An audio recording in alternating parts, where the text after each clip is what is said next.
que son geológicas. Aquí destacamos dos que se pueden identificar con un geólogo: la estratigrafía y el ambiente sedimentario. Con la información previa, con una cartografía temática y con un geólogo, puede claramente identificar qué estratigrafía se puede esperar allí en el sitio, relacionado con el ambiente sedimentario.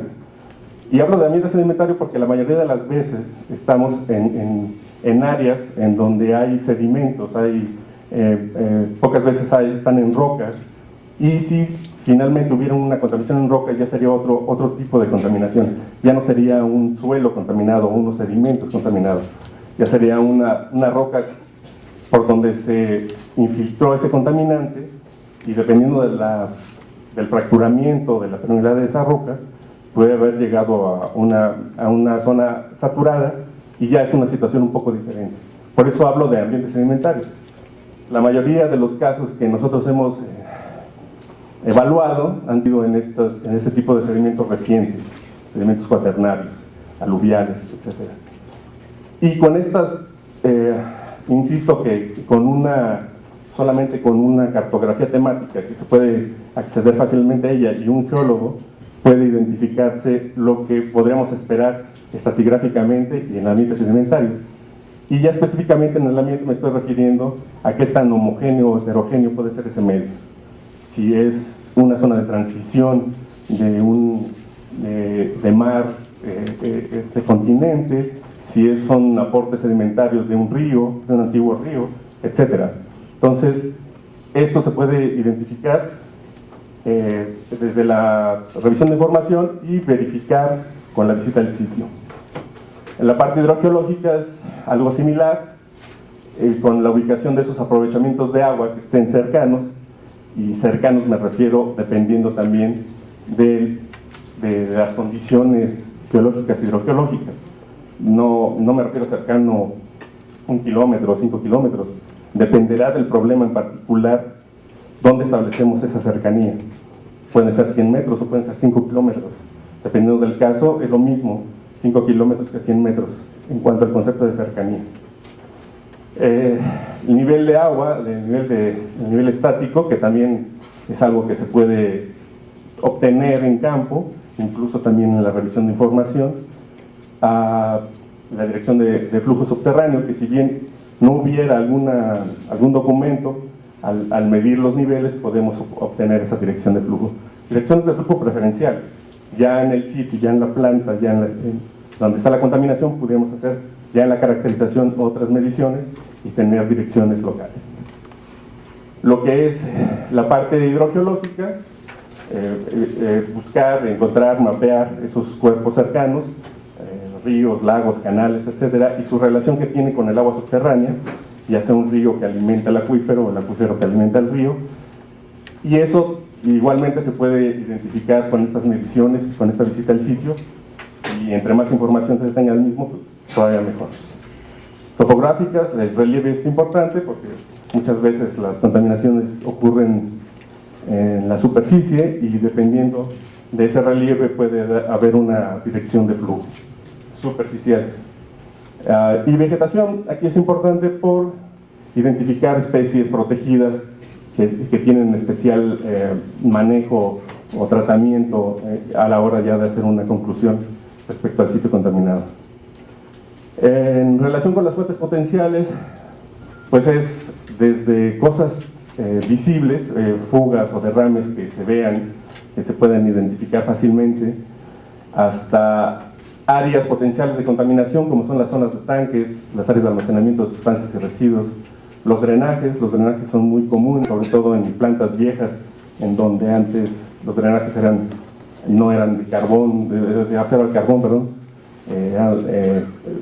drenajes que se podían corroer muy fácilmente, y tenemos ahí fuentes de contaminación incluso lineales, zonas de carga y descarga de sustancias y residuos, y incluso hay unas áreas sin uso específico que antiguamente pudieron haberse utilizado como disposiciones, ya sea temporales o permanentes. Luego esas zonas donde hubo disposición las hacen campos de fútbol o las utilizan para otra cosa. En relación con la infraestructura dentro del predio, pues precisamente identificar tanto actual como históricamente cómo ha crecido la planta, dónde están las zonas de almacenamiento, los edificios, si donde hay edificios siempre han sido edificios, las bodegas, instalaciones subterráneas, pueden ser ductería, pozos, tanto pozos que hayan realizado por alguna situación como pozos de abastecimiento dentro del mismo predio, y el límite físico del predio. Volviendo a hablando de un sitio abandonado, es importante de alguna manera identificar el límite para establecer esas posibles fuentes de contaminación. En relación con la infraestructura circundante, pues... ¿Sí?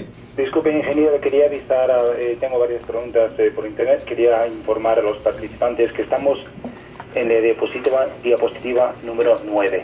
Gracias. Sí. Gracias. En relación con la infraestructura circundante, pues las colindancias, en relación, sobre todo en la parte de, hablando de receptores, si colinda con áreas habitacionales o son zonas industriales también, si hay canales, si hay ríos, etcétera. Y bueno, aquí describimos muy particularmente esas zonas habitacionales y estas zonas comunes, como son parques, plazas, y canales, pozos o norias que pueden llegar a ser puntos de exposición en un momento dado. Y otros, como los olores, en la visita al sitio pudiera identificarse algún olor picante, algún olor fuerte, que nos dé indicios de alguna situación en particular, y testimonios, entrevistas de la gente aledaña que ha vivido ahí por mucho tiempo y pudiera darnos datos. En esta parte es importante que no son datos uno vacíe al modelo directamente, tendría uno que verificar de alguna manera que si bien son indicios importantes, pero no son datos duros que nos van a servir para alimentar el modelo conceptual. Todos estos datos, pues se genera una base de datos y un mapa. Ya hay instrumentos como los sistemas de información geográfica, donde fácilmente se pueden vaciar y organizar toda esta información. La siguiente, por favor. El número 8. De esta manera podemos llegar a seleccionar los medios y los analitos para muestrear. Con la información del sitio, específica del sitio, y las características del sitio, es decir, qué se manejaba ahí, qué posibles contaminantes, y dónde está desplantado ese sitio contaminado, podemos identificar si vamos a muestrear el suelo, el subsuelo, hasta qué profundidad, agua superficial, si hay una relación con esos canales, esos ríos cercanos, y sedimento de esos arroyos, ríos o canales. Aquí me estoy solamente concentrando en la parte de suelo y subsuelo.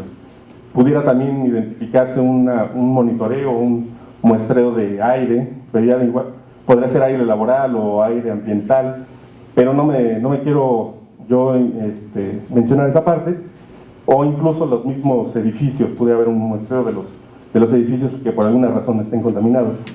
Aquí solamente me estoy centrando en la parte de suelo y subsuelo, y la relación que tiene el agua superficial con el subsuelo y evidentemente la subterránea.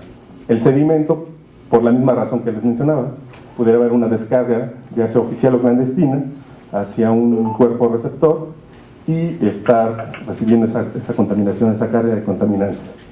Entonces, con estas dos informaciones que vimos anteriormente, tanto la del sitio en particular y las características ya verificadas en campo, se puede establecer esos medios o esas matrices que se van a muestrear.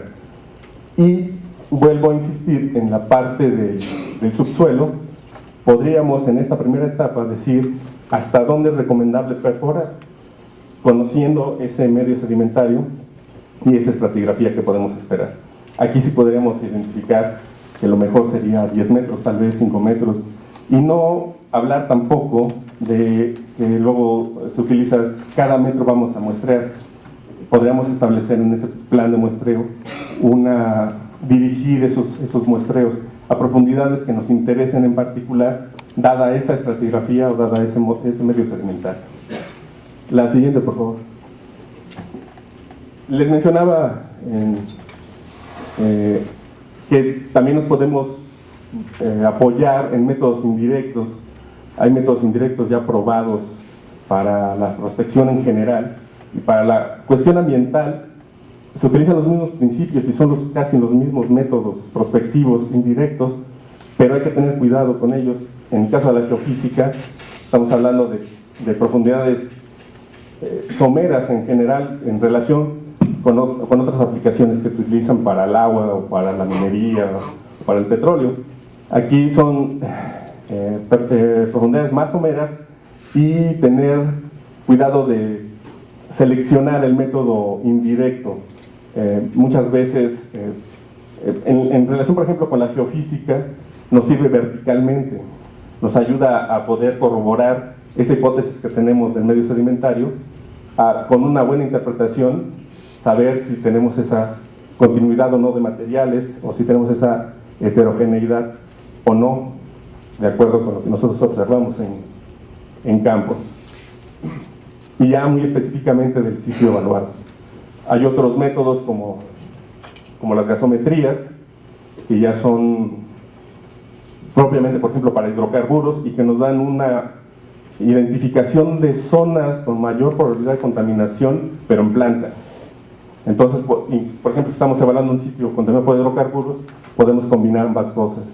La gasometría para que nos diga en planta cuáles son las zonas con mayor probabilidad, y la geofísica para que nos diga, o para que nos dé más información sobre los materiales en el subsuelo, y definir cuáles son los materiales que pueden almacenar más eficientemente esos hidrocarburos. La geofísica yo no conozco al momento, aunque existen algunos que la ven